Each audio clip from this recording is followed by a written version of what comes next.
In this video, we're going to talk about why we cite, and three main ways of incorporating sources into your writing.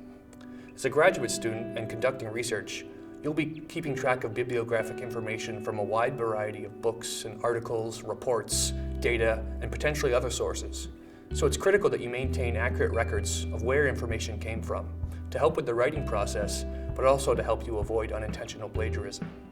You've probably heard it a million times that citation is important. But as a grad student, it's important to know why we cite. In the academic world, you're free to draw from information from any reliable source that you can find, but it's critical that you give it credit. This is true not just for quotations, but for summaries and paraphrases as well. As you become a stronger researcher and writer, you'll begin to realize that good research is highly dependent on other sources of information. There are three main ways to incorporate external sources into your writing: paraphrase, summary, and direct quotation.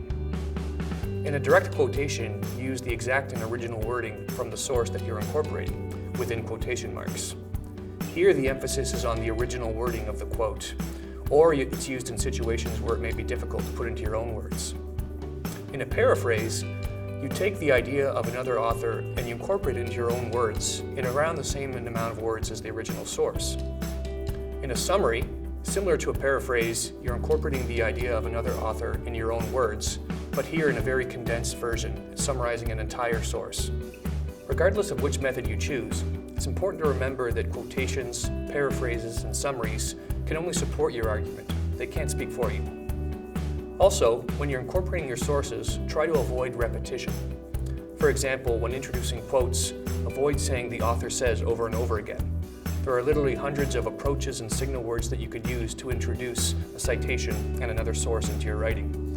These can also add variety to the writing as well. Another helpful tip is to try and avoid the excessive use of quotations.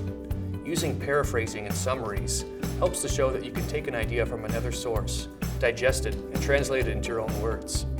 Quotations can also interrupt the flow of your writing. Try to save quotations for when it's very difficult to translate another saying into your own words. It's also not necessary to incorporate full sentences in your quotations. You can modify them or reduce them in order to incorporate them into the structure of your own sentence. For example, you can use ellipsis to reduce or modify a quote. You can also insert words using square brackets. These are some of the main strategies to remember as you're approaching graduate student research and writing. You can also find more tips and examples in the reference sheets. Thanks for watching, and I hope you feel more confident as you continue your journey as a graduate student.